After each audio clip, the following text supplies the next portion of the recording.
Olá pessoal, sejam bem-vindos. No vídeo de hoje eu vou falar sobre a filosofia de Marco Túlio Cícero, que é um filósofo pouco estudado e um dos meus favoritos, que além de disseminar o pensamento grego no Ocidente, ele foi um porta-voz da tendência, da abordagem, do método do ecletismo filosófico, que eu também tenho para mim como mais oportuno para nós que reconhecemos que existem verdades, ou quase isso, em diferentes sabedorias, mas que nenhuma delas arrebatou a verdade última e absoluta da existência sozinha. Então fique comigo até o final desse vídeo e vamos pensar Cícero e o ecletismo filosófico.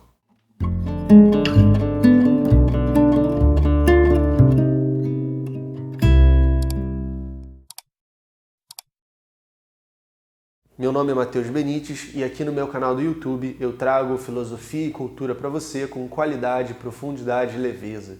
Se você é novo ou nova por aqui, já se inscreva no canal, ative o sininho, deixe a sua curtida e compartilhe o canal com amigos e amigas e familiares, pois isso é muito importante para nós, criadores de conteúdo de qualidade, termos mais visibilidade aqui nessa plataforma.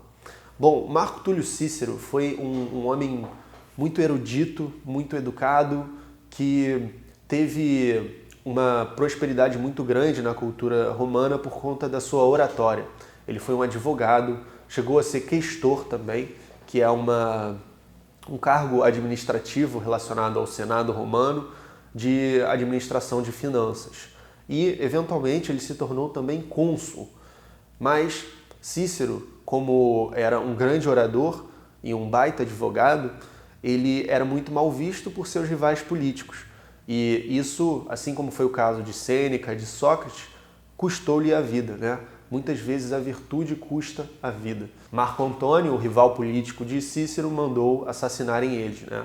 E ele foi morto por soldados quando ele tinha 63 anos. Mas Cícero, então, ele bebe muito da fonte da Academia de Platão tardia, que está muito influenciada pelo ceticismo. O ceticismo defende a suspensão do juízo para se alcançar a eudaimonia, para se alcançar a felicidade, porque não se acredita que a gente pode obter as verdades das coisas, então a gente suspende o juízo. Essa é uma atitude geral dos céticos. Carneade, Espirro, eu tenho um vídeo aqui no canal só sobre eles e você pode assistir para se aprofundar mais. No entanto, ele vai ser influenciado por duas figuras que já não eram mais céticas radicais nesse sentido. A primeira até era em alguma medida, a segunda não. Se trata de Filo de Lárissa e Antíoco. Bom, Filo de Lárissa foi um administrador da Academia de Platão quando ela já estava, né, nesse período do helenismo, muito marcada e contagiada pelo ceticismo. E no século IV e III a.C. houve um desgaste muito grande das doutrinas prontas, do platonismo, do aristotelismo, do estoicismo, porque as filosofias do período helenístico já estavam feitas e acabadas. Então ficou de sobra uma repetição escolástica enfadonha, de modo que houve uma tendência cada vez maior ecletizante de buscar o diferente, de incorporar o diferente, de comparar, de juntar. E ecléticos, em grego, significa justamente os seletivos. São os filósofos que selecionam. E não só filósofos, isso vai aparecer culturalmente ao longo da história, na arquitetura, em vários outros âmbitos culturais. Mas, na filosofia, o seu maior representante, além desses dois, vai ser justamente Cícero. Filo, ele defendia o provável, né? Ele tinha um apelo ao provável, já que a gente não consegue a ter uma verdade, a gente vai se satisfazer com um provável. Já Antíoco, ele vai acabar num dogmatismo tentando equalizar Platão, Aristóteles e os estoicos. Então, ele é um eclético que força um pouco a barra ao dizer que essas três vertentes diziam a mesma coisa com palavras diferentes. E fazendo alguns ajustes, a gente chega na mesma sabedoria. Cícero, no entanto, já no período romano, que vai se interessar muito mais pela filosofia por sua aplicabilidade prática e não especulativa, como diz o Giovanni Reale, a filosofia de Cícero não tem muita coisa propriamente de original, mas ele elege sabedorias e problemas e suas soluções já apresentadas por grandes filosofias, entre elas os estoicos, Aristóteles, Platão, mas Cícero vai se colocar numa posição intermediária entre essas duas figuras gregas, porque ele vai aderir ao probabilismo, mas ele não vai tão longe quanto o Antíoco para tentar unificar essas escolas e dizer que a gente chegou numa sabedoria, né? Que a gente chegou numa virtude. No entanto, Cícero, ao contrário de Filo, vai reconhecer a existência da verdade e vai reconhecer a necessidade do bem, né? De que a gente não tem como saber a verdade, mas a gente tem como ter o provável. E para ter o provável, a gente não pode afirmar que a verdade talvez não exista. A verdade tem que existir, isso é um axioma, assim como o bem, a prática da virtude, tem que existir também, mesmo que a gente não consiga arrebatá-la. E aí ele vai endereçar sua crítica aos estoicos, vai dizer, olha, os estoicos são ótimos, mas eles são uma utopia, é um ideal. Os estoicos, eles são sábios e filósofos, mas nenhum homem é assim, né? E Cícero, ele vai reivindicar os direitos do homem comum, de certa forma. Ele vai reivindicar os direitos do corpo, da vida biológica, dizendo que, olha, eu concordo com os estoicos que o desenvolvimento espiritual e a prática da virtude moral é superior.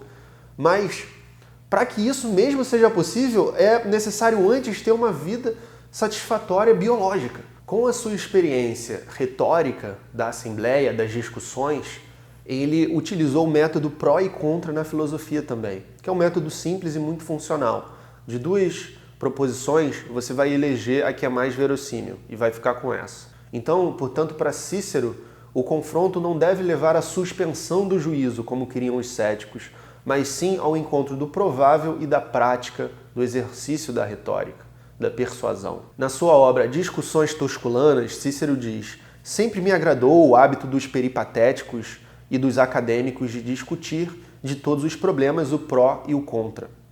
Não só porque esse sistema é o único apto para descobrir em qualquer situação o elemento de verossimilhança, mas também pelo ótimo exercício que isso constitui para a palavra. E em De Natura Deorum ele vai dizer: não somos dos que negam em absoluto a existência da verdade. Limitamo-nos a sustentar que a cada verdade está unida a algo que não é verdadeiro, mas tão semelhante a ela, de modo que ela não pode nos oferecer qualquer sinal distintivo que nos permita formular um juízo e dar o nosso assenso. Daí deriva a existência de muitos conhecimentos prováveis que, mesmo não sendo plenamente certificados, mostram-se tão nobres e elevados a ponto de poderem servir de guia para o sábio. E eu concordo totalmente com ele. Existem vários níveis de entendimento, existem vários níveis de sabedoria. A verdade está aqui, mas a gente pode chegar aqui, ou aqui, ou aqui. E aí tem coisas aqui que são heterodoxas, mas que vêm junto com essa sabedoria. E não é por isso que essa sabedoria deixa de ter algum resultado benéfico para a prática de uma vida boa, né?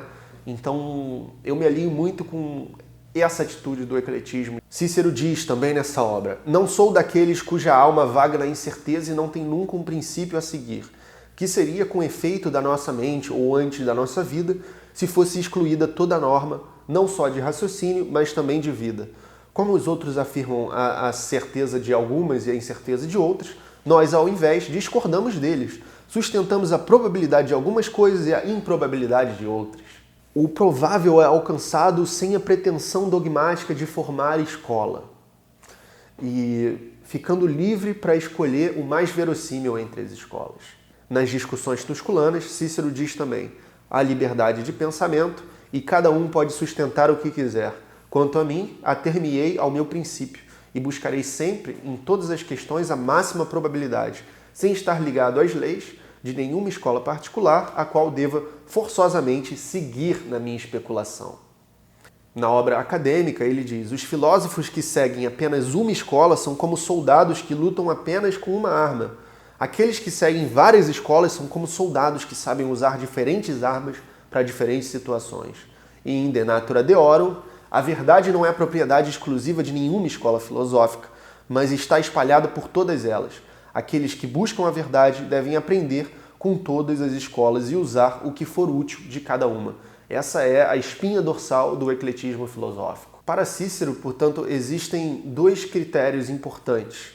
o critério da verdade e o fim dos bens para a filosofia. Com respeito ao primeiro, ele aponta dois caminhos.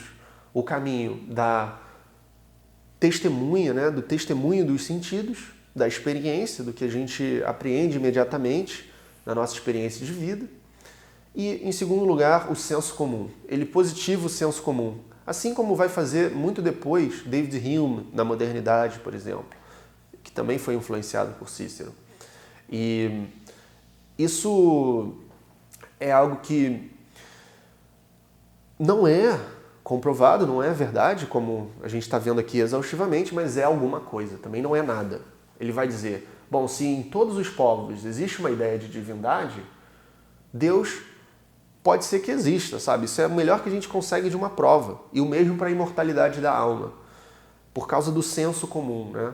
Se nos povos parece que o assassinato é errado, né, e a gente tem algo repulsivo a isso, então isso deve ser realmente errado. E esse é só um exemplo.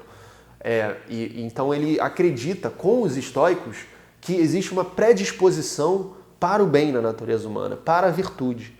E isso é algo que Cícero não abandona, nem mesmo na sua morte, em que ele não resiste. Inclusive tem uma história que ele entrega a sua cabeça e fala para o soldado, não tem nada de adequado no que você está fazendo, mas trate de me matar adequadamente. Eu espero que você tenha gostado desse vídeo. Para mim é um grande prazer difundir os meus filósofos favoritos e esse com certeza é um deles. E eu quero muito que outras pessoas conheçam o ecletismo filosófico e como que ela pode melhorar a vida delas, como melhorou a minha. Então compartilhe o canal, compartilhe esse vídeo e em breve tem uma novidade muito grande relacionada ao ecletismo filosófico e ao canal do YouTube e a todas as filosofias que eu venho estudando nesses anos e que vem me acrescentando. Então continue acompanhando os vídeos que em breve vai ter uma coisa muito especial para você.